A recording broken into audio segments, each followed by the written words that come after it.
Okay, this one should be pretty good. We've got a 2006 Buick LaCrosse, and I already know this one's going to be good because the customer left me a note on with regards to all the stuff that they did. The customer's note states customer rigged, or actually the service advisor's note states customer rigged low beams to work by wiring the lights together, crossing the high and low wires. Okay. Customer taps on fuse panel and the lights work. There's no horn.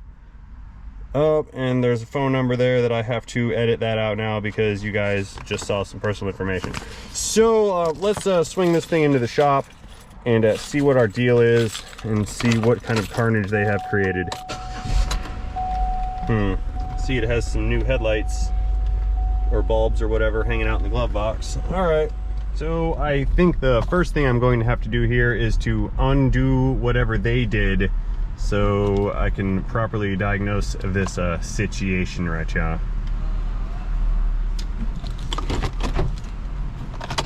But we can't do any of that until we pop in the hood. Yeah. Okay. Doo-doo-doo-doo-doo. All right, the hood doesn't stay up. We're off to a bad start. Now, as I come over here for my hood prop, I will cleverly sweep by my stickers that are available in the link in the video description that I would like to sell you. Because every time you buy a sticker, I get $1. Product placement. I learned it from Pepsi commercials in the 80s. Okay. There. Now my noggin is safe. Let's see what they did or didn't do. I have a feeling... No? Nothing's going on in there. Where did they wire the stuff together? It says on the note they wired stuff together. Okay. I don't see any carnage. Wait. I think there's some carnage down there. What is this? Yeah, there's some wires and a... Oh, yeah. Okay. Yeah, I've located a wire nut, so something's happening down here. I believe I should go ahead and pull these headlights out and see what we're working with in there. All right. Let's disconnect the lens. We don't need that just yet. What has happened here? Oh, this is not looking that great to me.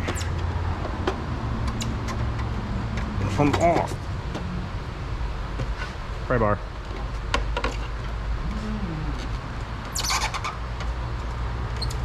Oh, that's like way stuck. Okay. There.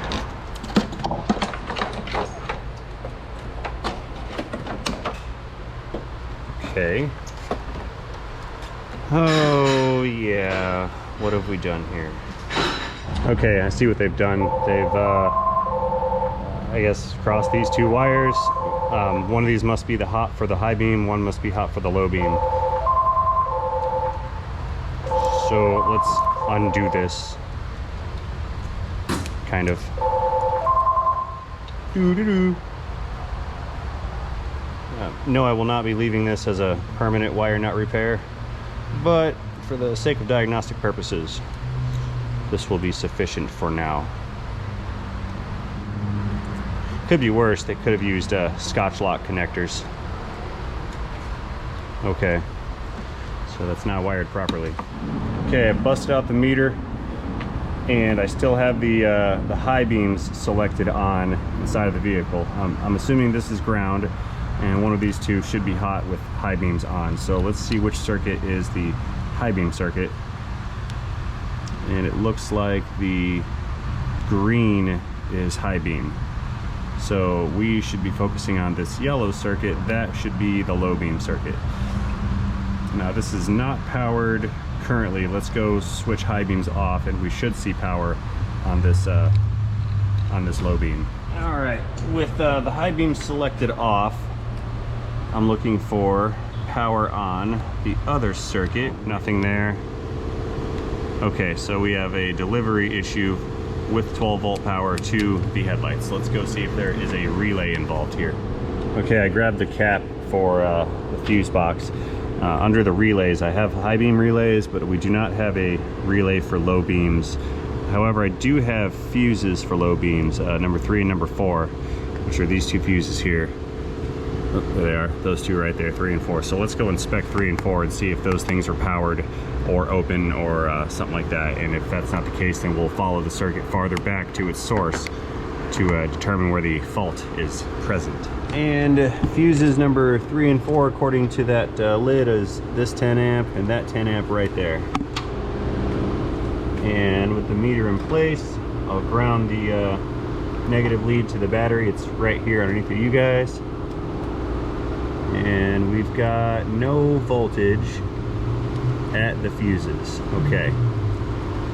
Alrighty, so I pulled up the diagram here. I've got high beams and low beams, and we're focusing on the left and right low beams. They share a ground, which we know we have good ground because high beams are working. Actually, no, they don't share a ground. I'm gonna have to check that in a moment.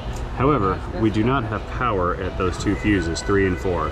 And it looks like there's a device that feeds power to those called the HDM beam module. 35 is what it's listed as. Going back to the fuse box, there is a relay for 35 HDM module, focus HDM module. So let's go play the relay swapping game and see if switching out this relay is going to give us power to our low beams again. So according to the chart, 35 is the small uppermost, which is this one, that's 35. And we're gonna swap this with, let's do 38, the AC compressor. Where's 38? There's 38 in the middle, right there. Okay, that guesstimation's not gonna work because these are differently pinned relays. Okay, so seeing as how this thing has been very tinkered on in the past before it came here, I would leave nothing to chance. And one of the huge things that I'm noticing is this does not fit very well. I mean, it goes in, I can feel it connect, but it's very, very, very loose. I'm wondering if these pins have been probed by somebody or something and they've been opened up inside and they're not making contact. I just stuck this relay on a power and ground and then bridged power across the pins, and I hear the relay clicking, but I'm not getting any action out of this relay when I turn the headlights on and off. Unfortunately, since this thing fits terribly, I think that the pins inside of this fuse box have been damaged, and that may be the bulk of our problem here. I mean, that's just too flippity floppy. Unfortunately for everybody, I believe we're gonna have to replace this before I can continue to diagnose this. This may actually be the entirety of the problem, but I cannot tell. Okay, it's the next day and we got a call back from these folks. I let them know we need to replace this fuse panel here because none of the pins are making contact with the headlight relay at this fuse box. That being said, we did get a declined repair out of this one. That fuse box is about $500, something along those lines.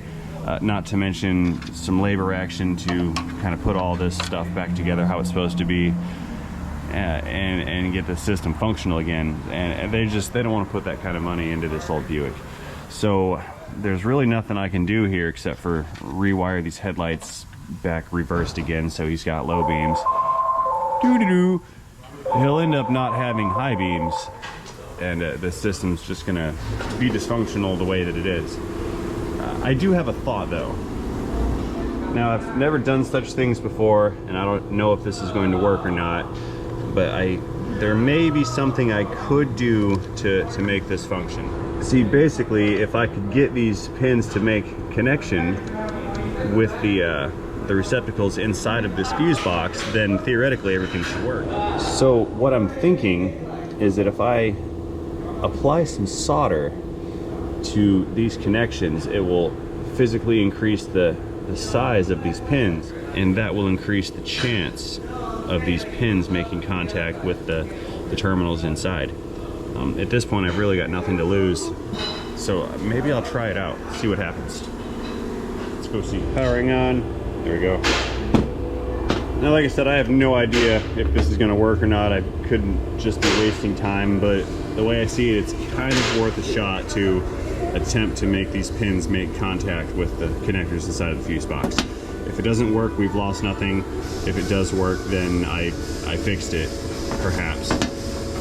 So we'll see. We'll see. This is kind of an experiment. Okay, the iron's hot. Good. Let's see if this is going to work or not. Again, my objective is simply to build up some solder on these connections to increase the size of them.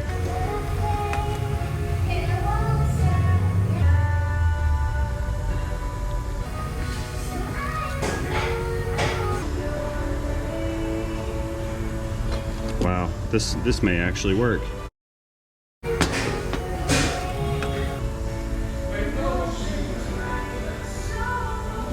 Okay. And if that's not enough, I can do another glob of solder on the other side. Let's see if this is going to work.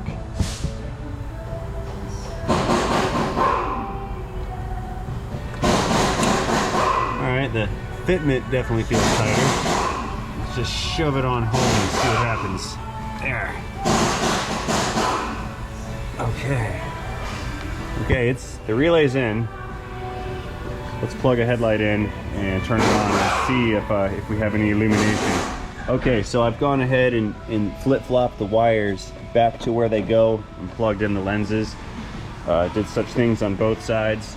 So I'm going to, for the first time, power these headlights up, and we're going to see if they work. Let's see what we get. Low beam. Is it working? High beam. Oh, it's working. Looks alright to me. High beams are flashing. Yeah, they're working. Low beams are on. And when I didn't see a park light though. they're unplugged. Oh. Yeah, that worked. The solder thing worked. Okay, I've removed the lens again. Now all that's left is for me to repair this wiring job that was done here, the connector.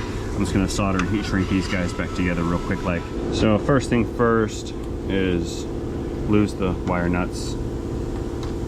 Then I need to strip this boogered up stuff back down, and same thing on the other side here. That way I can make a good clean connection. Snip.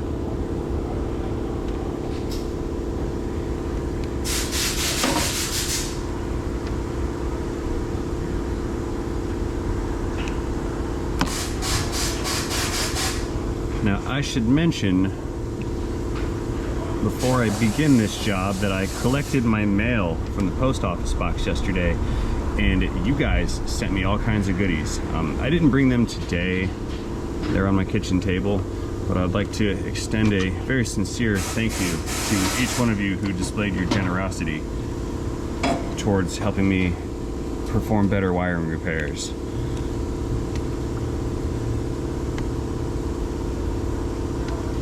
I was gifted a set of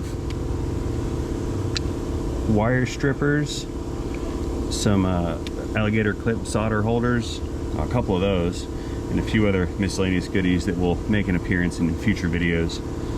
But again, thank all of you for your generous donations.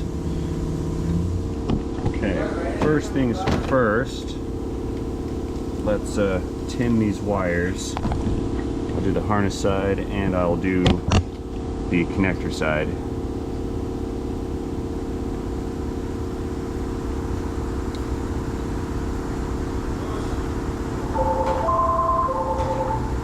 Did I hear that right? The guy said that you put synthetic blend in instead of full synthetic?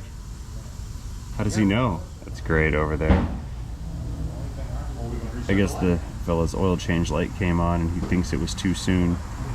So he's assuming that we put the wrong oil in.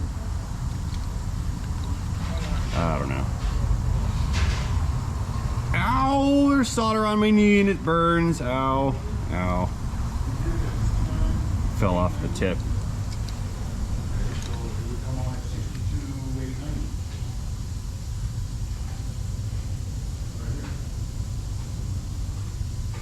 put some on there for heat transfer. There we go. Nice.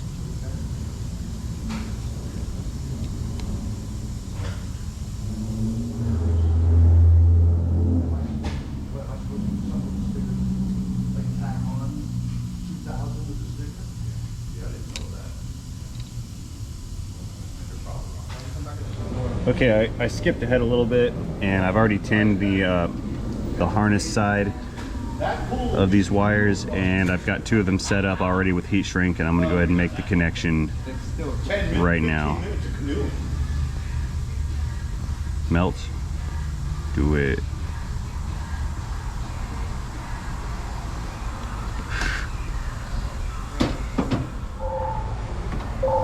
Doo-doo-doo-doo-doo. Let's do the yellow one next. Oh, fail. Let's try again.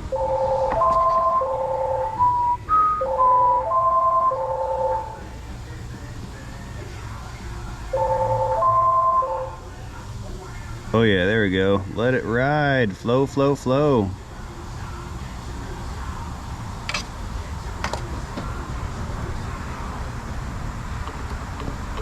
Excellent.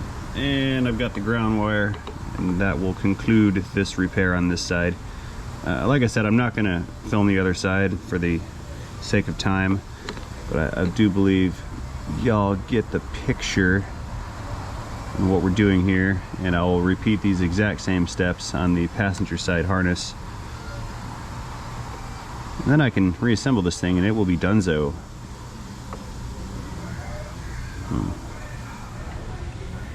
I mentioned my gifted soldering helping hand devices that I received the other day, and I wish I had brought them because they would come into play perfectly right now for this particular job.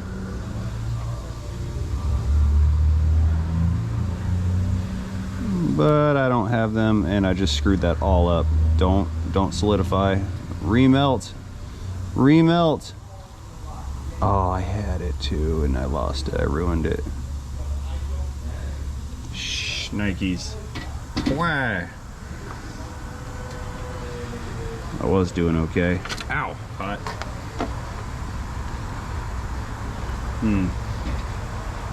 I've soldered my wire to my alligator clips. Let's undo that. There we go. Okay, let's try this again. Without messing up the connection.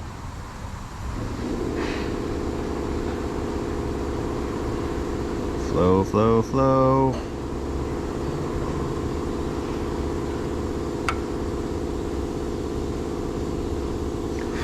Okay. Sweet. All right, let me hit this heat shrink, and this side will be done.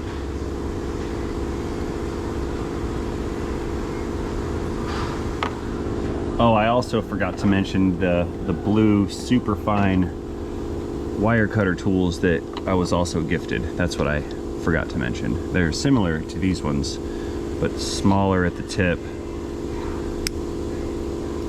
and they're much sharper than the ones I have here. I believe I'll reserve those for precision use only. Okay. Bring on the heat.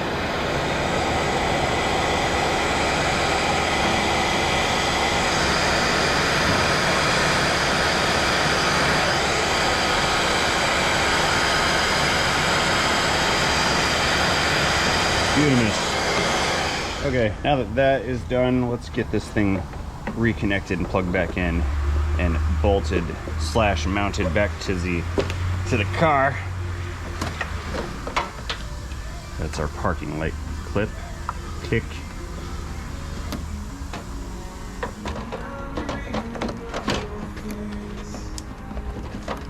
Maybe. Come on, you. There it is. That's what I'm looking for. It's the plasticky snap pop of victory.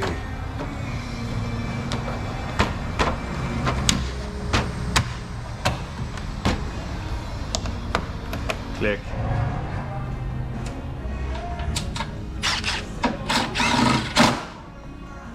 Okay, I'm gonna toss this other side back together real quick. 3 soldered connections, 3 heat shrinks, 1 headlight. I've got to get the fuse panel cover back on, and then we will do one final recheck here to make sure that everything is functioning as designed.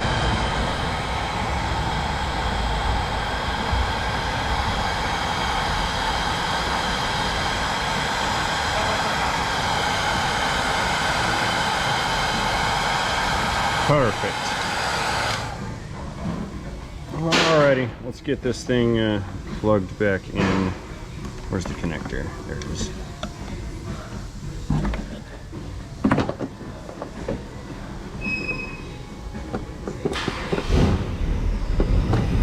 Click. One more. That didn't really click, but it's in. Okay.